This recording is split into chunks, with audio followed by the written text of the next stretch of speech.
महाराज जी आपके चरणों में कोटि कोटि प्रणाम। महाराज श्री रामचरितमानस में नाम वंदना अंतर्गत एक चौपाई चरण में गोस्वामी जी लिखते हैं, साधक नाम जपहि लय जाएं, होहि सिद्धि अन्य माधिक पाएं। महाराज जी एक प्रपंचिक साधक के जीवन में क्या नाम से सिद्धियां प्राप्त हो सकती हैं? सिद्धियां नाम का कनिष्ठ अंग होने के बावजूद भी क्या सिद्धियां परमात्मा प्रकृति का संकेत है? नहीं,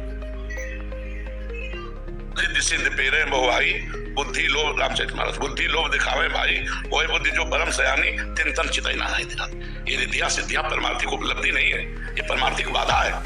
हम परमार्थिक उपलब्धि राम कहें और आंखों से अश्रु बहने लगे, राधा कहें और रोमांच हो जाए, पुलकित हो जाए और हृदय कृत्य हो जाए और हृदय से निकल पड़े, अब कछुनाथ न चाही मोरी, चाह मिट जाना ही भगवत भजन का फल है। सब साधन कर यह फल सुंदर, प्रभु पद पंकज प्रीति निरंतर। अपने इष्ट में निरंतर डूबना, ये रिद्धियां सिद्धियां तो बाधक है, पर अगर चाहे तो मिल जाएगा। जो इच्छा करियो मन माही, हरि प्रसाद कछु दुर्लभ नहीं। भगवान के प्रसाद से सब कुछ प्राप्त हो जाता है। तो भक्त नहीं चाहता पर उसके पीछे लगी रहती है। आप विचार करके देखो, हनुमान जी महाभागवत है तो माता जी ने आशीर्वाद दिया, अष्ट सिद्धि नवनिधि के दाता अश्वरदीन जानकी माता। तो हनुमान जी सिद्धियों के गुलाम थोड़ी है। सिया राम रस में राम रसायन तुम्हारे पासा, सदा रहो रघुपति के दासा। न कि सिद्धियों के, सिद्धियां तो हर पीछे डोलती है। भगवान के भक्त के चरणों में तो विविध सिद्धियां डोलती है, पर उन्हें स्वीकार नहीं करता। वो भगवान के दासत्व को स्वीकार करता है, भगवान के प्रेम को स्वीकार करता है। तो अगर नाम जप करे तो साधक सिद्धियों को प्राप्त कर सकता है। ऐसा नहीं कि उससे प्राप्त नहीं किया जा सकता, प्राप्त कर सकता है, पर वो सिद्धियां भगवत प्राप्ति में बाधक है। वो बुद्धि जो परम सयानी दिन तन चितई नारायण। अगर सिद्धियों में फंस गया तो सिद्धियां माया ही तो है। जैसे एक ही समय में कई जगह उपस्थित हो जाना, दूसरे के मन की बात जान लेना, पर्वत में भी प्रवेश कर जाना, दूर दृष्टि बैठे बैठे यहाँ से बंबई में क्या हो रहा, कलकत्ता में क्या हो रहा, ब्रह्मलोक में क्या हो रहा, ये भी बता देना।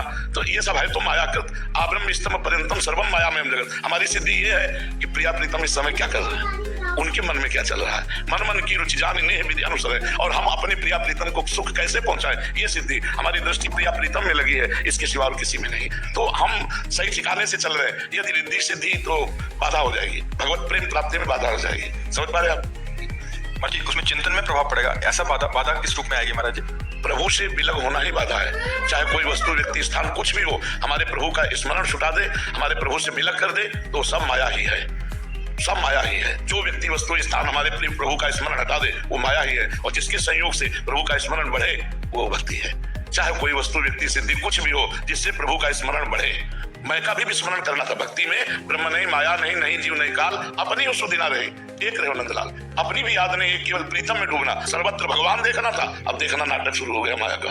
प्रणाम नमस्कार यश कीर्ति भूल गया, प्रभु को भूल गया। बहुत विचित्र माया, इसीलिए गुरु चरणों का आश्रय लेकर निरंतर भजन परायण, प्रभु के चरणारविंद के अलावा और किसी में राजी ना होना, और किसी में राजी ना होना, ये परम चतुरता होगी भक्त की। राजी हो गया तो मनोरंजन फिर छोड़ देंगे, प्रभु करो मनोरंजन। फिर जब होश आए रोगे तो फिर सतमार्ग मिल जाएगा। नहीं तो अनेक जन्मों से हम भ्रमण कर रहे हैं इसी माया प्रपंच में। अब इस जन्म में थोड़ा थोड़ा आंखें खुल नहीं, शायद जग जाए पूरा, और जग गया तो जी जाने जग जाए हिराई, और जागे जथा स्वपन भ्रम जाई, परमानंद में डूब जाएगा। अब ये है कि अन्यत्र कहीं राजी ना हो। महाराज जी स्वतः आती है, स्थिति आती है योग्यता के अनुसार, भजन की स्थिति के अनुसार, ऐसे थोड़ी आ जाएगी। वो फिर महाराज जी उसको हटाना हो तो फिर क्या करना पड़ेगा? अब देखने नहीं है ना, हमें जिस व्यक्ति से मतलब नहीं है तो ना मुझसे दुश्मनी करते ना मित्रता करते, खत्म हो जाता है उसका प्रभाव।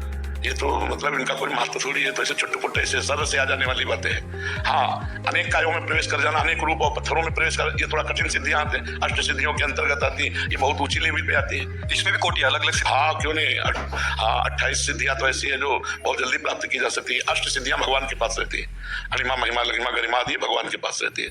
और ये सिद्धियां मतलब भगवत, पर अपने को भगवान का दास बनना है कि भगवान के समान बनना है? भगवान के समान थोड़ी बनना, भगवान का दास बनना है। इसीलिए भक्तजन दीयमानम न ग्रहणन्ति बिना मत सेवनम जना, सिद्धियां न मोक्ष कुछ नहीं स्वीकार करते, भगवान की दासता स्वीकार करते हैं। यहाँ अच्छे भोजन में 5 गुलाब जामुन में भगवान को भूल सकते हैं? नहीं भूल सकते। समोसा चटनी में भगवान को भूल सकते हैं?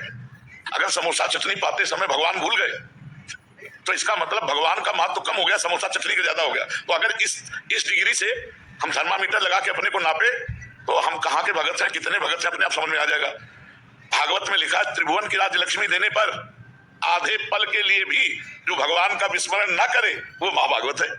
अतिशय प्रबल देव तो माया है नहीं, बहुत विचित्र है। इसीलिए पहले कदम पे सावधान, हर कदम पे सावधान। माया है कि भक्ति देखता रहे, उसकी पहचान है जिस वस्तु व्यक्ति के संसर्ग से भगवत स्मरण हमारा बढ़े वो भक्ति, और जिससे घटे छूटे वो माया, वो कोई भी हो, बस कोई भी हो, कोई भी हो, जिससे भगवत स्मरण बढ़े वो भक्ति, और जिससे भगवत स्मरण छूटे वो माया। तो अगर हम अपने को थर्मामीटर में नाप के देखें तो अभी कोई स्थिति नहीं व्यक्ति की।